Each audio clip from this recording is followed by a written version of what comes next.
Yes, welcome to the Biz Communication Show. I'm your host, Bill Lampton.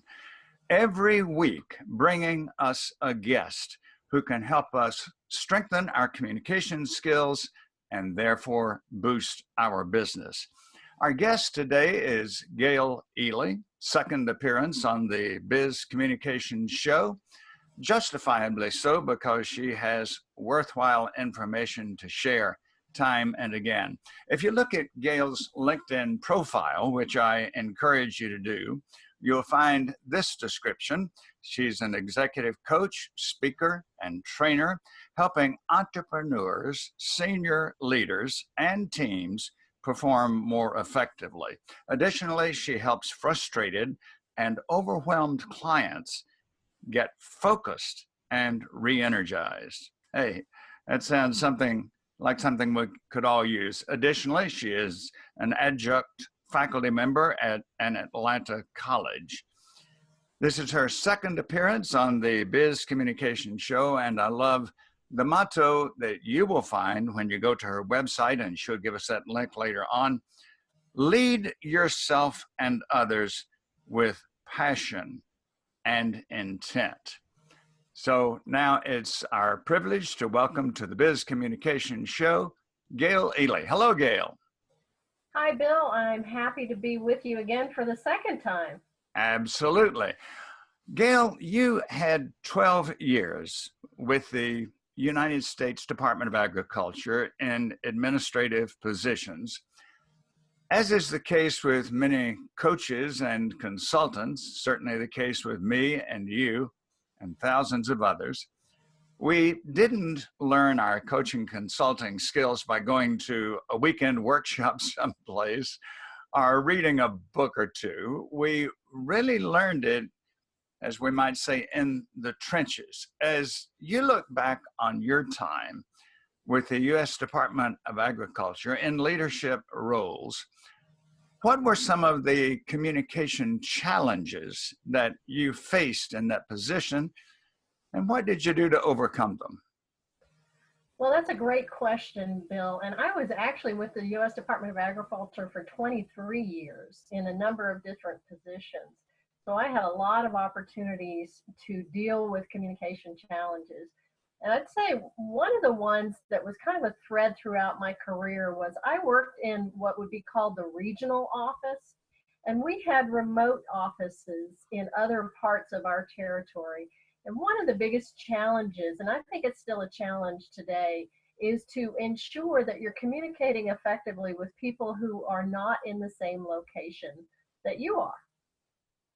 So I like to say to most of my clients who are leaders, remember that when you think you're communicating too much, you're probably communicating about right, because you have a number of different audiences that you're communicating with, and you want to have a singular message for them. So you're going to be saying the same thing over and over again. So, sometimes we feel like, oh, do I need to say that again? Do I have to say that again? Yes, if you're a leader and you're in a different audience, and sometimes even the same audience needs to be communicated with again and again so that the message is clear and that the message gets through.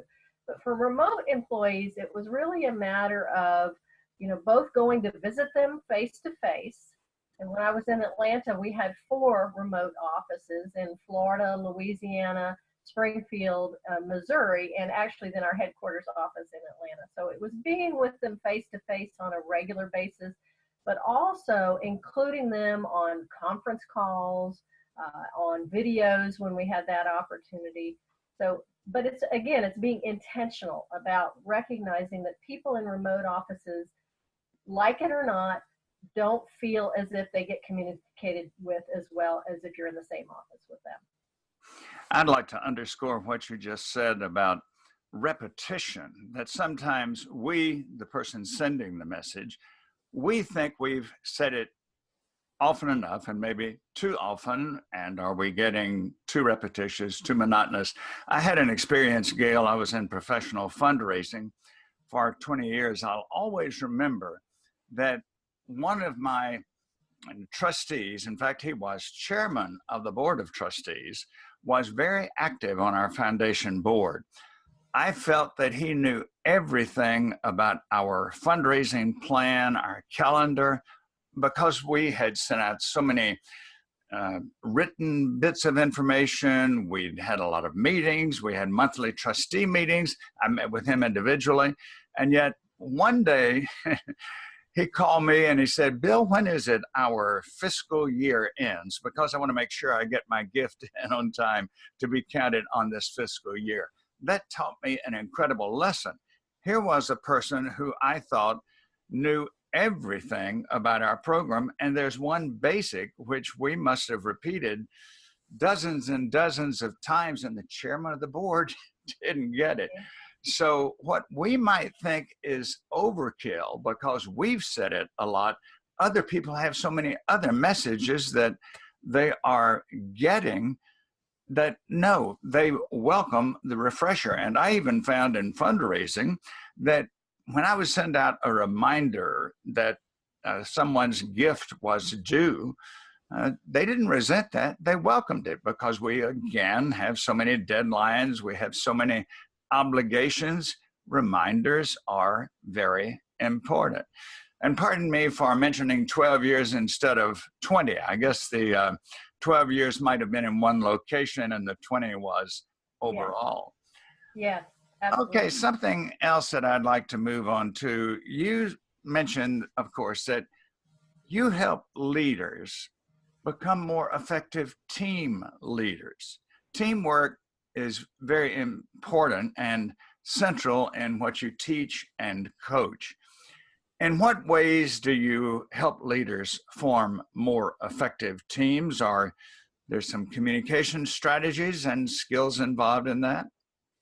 Well, yes, absolutely. And I would say that I use the same strategy to start out with all leaders. And that is that they need to really know and understand themselves first and foremost. You know, there's an ancient Greek aphorism called know thyself. And it is so important to know what thoughts, beliefs, and values you're bringing to the workplace and whether those really serve you or whether they don't serve you.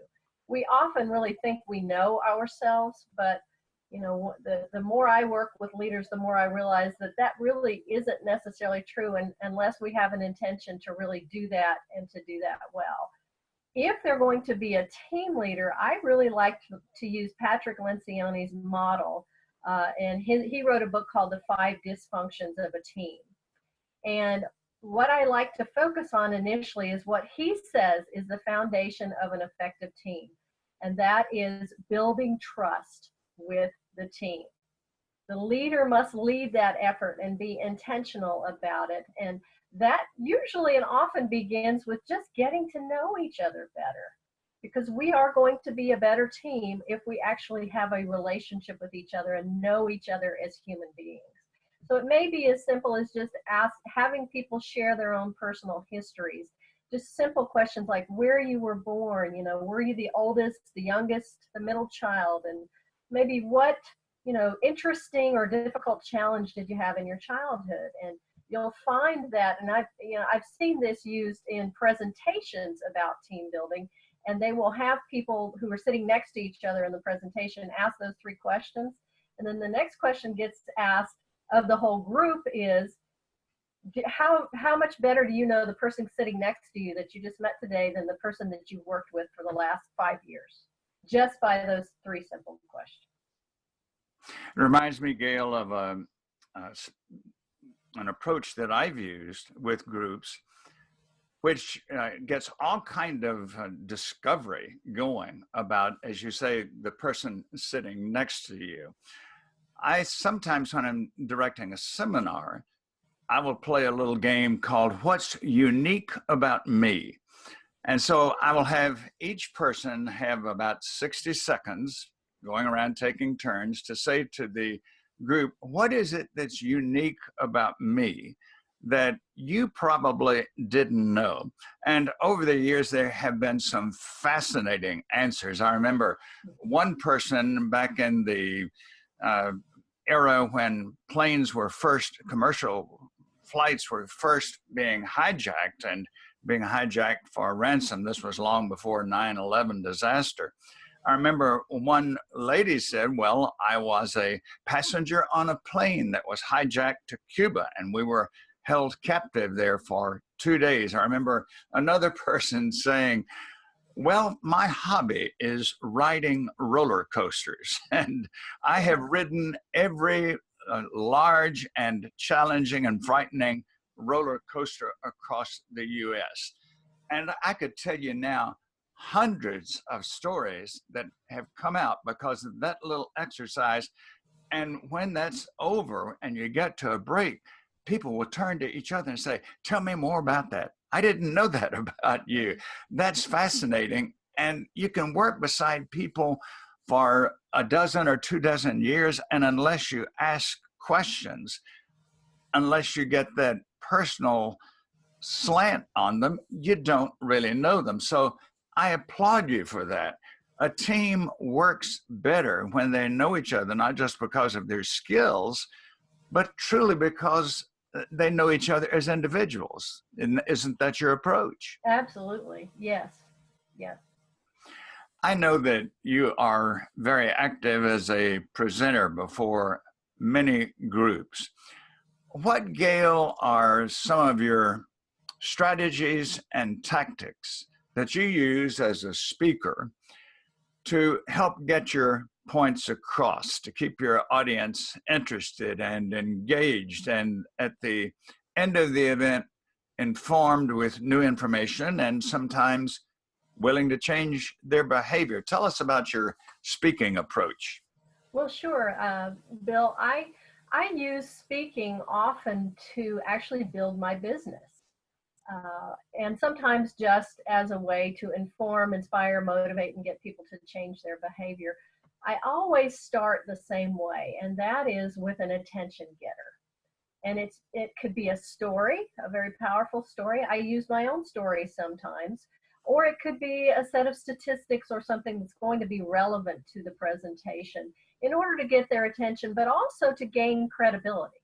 You want to gain credibility right off when you're speaking. So, and you don't have to do it with just having somebody read your bio or even sharing your bio. You can share a powerful story, you can share some statistics, but you want to gain credibility first and foremost. I also like to do a lot of, as much as I can, audience engagement. Asking them questions, asking them to raise their hands on, a question. Even having a dialogue sometimes with an audience member or several audience members in order to keep their attention and in order to help make it real for them. And then at the end, if I am speaking in order to build my business, I'm going to take 3 to 4 minutes maybe to really make an offer so that the audience knows how to follow up with me, knows what I'm offering and what kind of offer I have that will give them some real value. So that's kind of the structure of how I do a presentation. I'd like to really applaud and really applaud your approach about engaging the audience. We are no longer in the era when people would sit politely and passively for 15 or even 30 minutes or even longer and just sit there and receive information. Our audiences want to participate, they want to interact, they want to share ideas.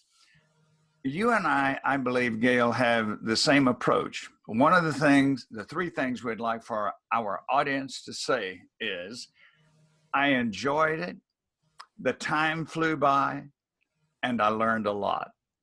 They're not going to do that if we're up there just lecturing. When I was a university professor, and you now teach in colleges, you know that you absolutely cannot have just one-way communication. I've said for years that lecture, and if this was true then, when I first started saying it, it's especially true now, lecture is probably one of the best cures of insomnia that has ever come around. And I've said before that Lecture is when information passes from the notebook of the professor to the notebook of the student without necessarily going through the brain of either one of them. So I applaud your approach. And then the other point you made about really captivating your audience and getting their interest at the outset.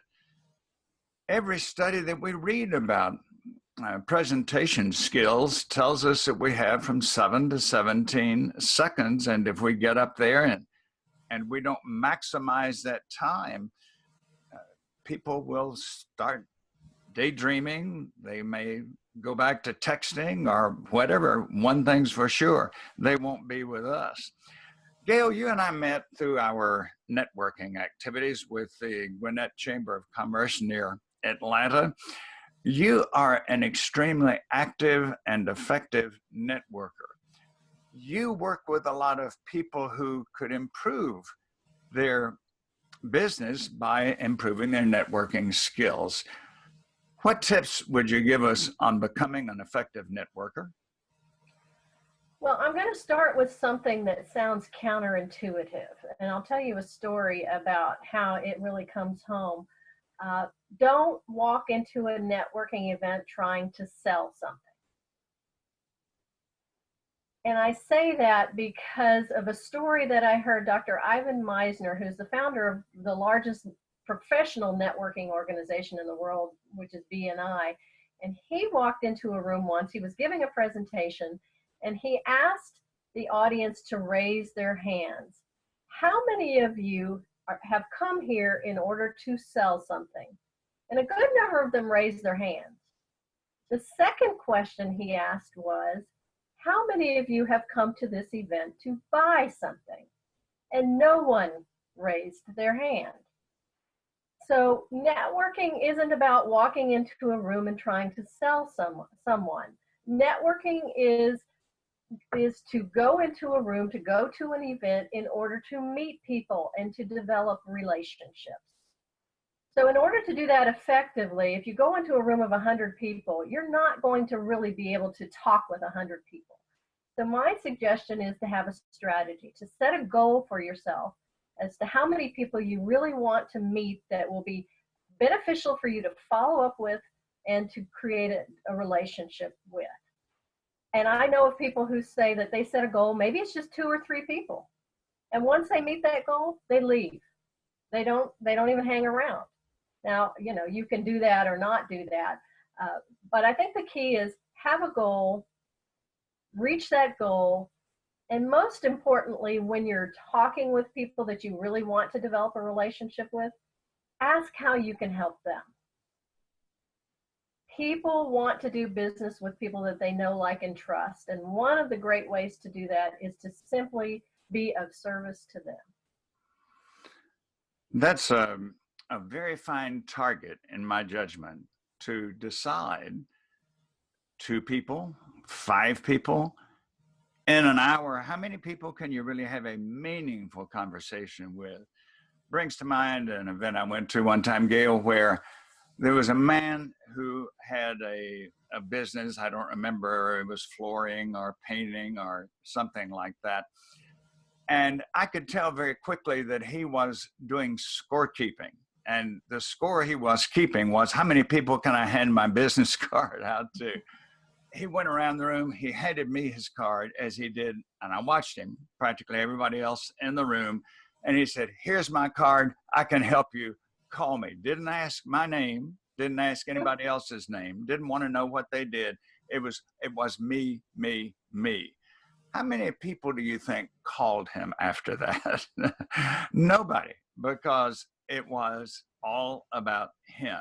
Your approach, that we need to go in with a helping attitude and with the idea that we can't, with the realization, we can't help everybody. We can't pretend that we can do that. So identify those that we truly can help and relate to them, and try some avenues of effective follow-up. Time for one final quick question, Gayle. In what way do you assist entrepreneurs? In what way do I assist entrepreneurs? Yes. What I really like to do, I do individual coaching. So I will meet with an entrepreneur, an executive, a leader, and help them to determine what's the best course to help them go from being a good leader to being a great leader. I also work with teams to using the system that I shared a little bit earlier to help them become more effective and more productive. And I also like to speak to groups of leaders to just give them a little taste of something different that I do, is to help them really understand and know how to manage their own energy. How are they showing up in the room? How are they showing up at their place of work? And how to manage that effectively. Because one of the pieces of wisdom I give to leaders sometimes is that we judge ourselves by our intentions. Others judge us by our behaviors. And if those two things are out of line, that's when you can get yourself into some trouble. So that alignment is really key and critical. Even though I regret that we have to close, that's a great line to close on there, Gayle. I'm certain that people who have been watching our video or listening to us on the podcast of the Biz Communication Show will want to get in touch with you. So please share your contact information. Sure. It's Gayle, Gayle, last name Ely, Ely. My company is Total Life Leadership, and my website is www.total-life-leadership.com, and my telephone is 678-520-7477. Thank you. And now that Gayle has shared her contact information, I'm happy to share mine. The Biz Communication Guy. So it's Biz, B-I-Z, my website, bizcommunicationguy.com. I invite you to go to my website, check my services for corporations and individuals, sign up for my newsletter, and look at how I can assist you in building your business through communication skills. Gayle, any closing thoughts? Well, I think I'll just close with my tagline, the one that you mentioned in the beginning. Lead yourself and others with passion and intent. And when you do that, you will be a great leader. Thank you, Gayle. Appearance number 2 on the Biz Communication Show. Keep your calendar handy, because we'll be calling on you again. Thanks very much to those who've been with us on the video portion and on the podcast. I'm Bill Lampton, the Biz Communication Guy, your host.